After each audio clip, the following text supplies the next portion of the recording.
બોલીએ સદગુરુ મહારાજનો।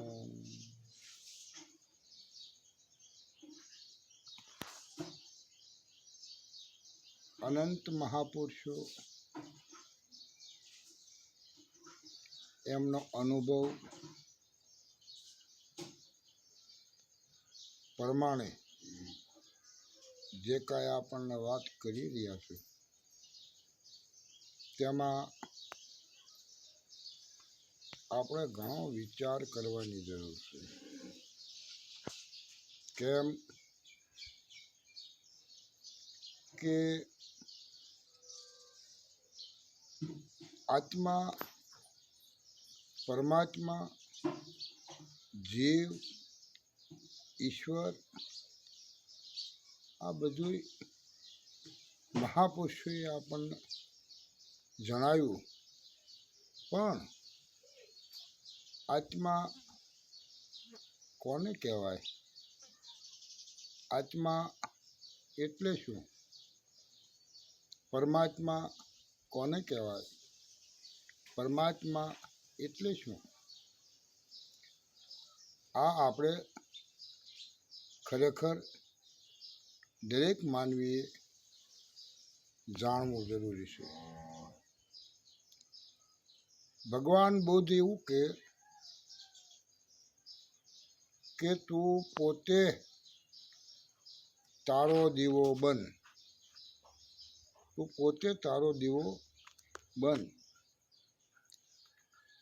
તો ઈશ્વર,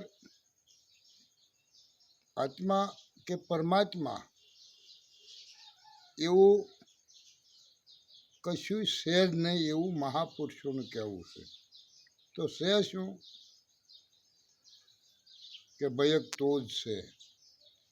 ઈશ્વર કહેતો હોય પણ તું છે, આત્મા કહેતો પણ તું છે, અને પરમાત્મા કહે તો પણ તું જ છે। પણ એ કેવલ સાંભળવાથી સમજાય એવી વાત નથી। એના માટે કોઈ મહાપુરુષ કોને કહેવાય?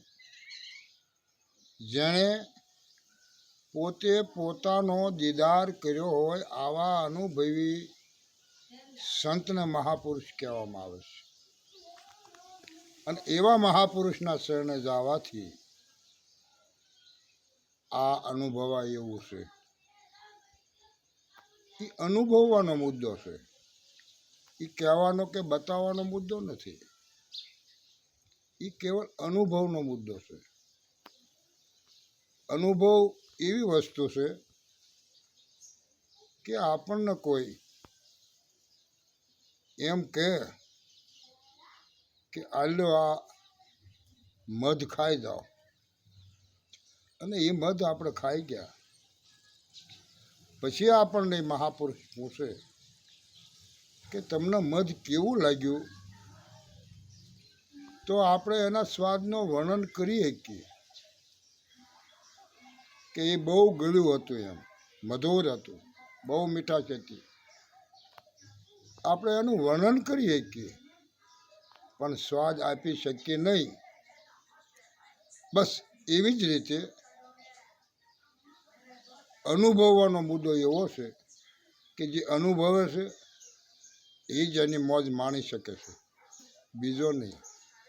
માટે તમામ માણસ કદાચ આ અનુભવનો અનુભવ કરવો હોય, પોતાનો અનુભવ કરવો હોય તો કોઈ અનુભવીના શરણે જવું, અને એ જે આપણને રાહ ઉપર લઈ જાય એ રાહ ઉપર જઈ પોતે પોતાનો દીદાર થાય અને પોતે પોતાનો દીદાર કરાવી દે, આવા મહાપુરુષના શરણે જવાથી જ આપણો ઉદ્ધાર થાય એવું છે। તે સિવાય આપણો ઉદ્ધાર થાય એવું નથી। બોલીએ સદગુરુ મહારાજનો।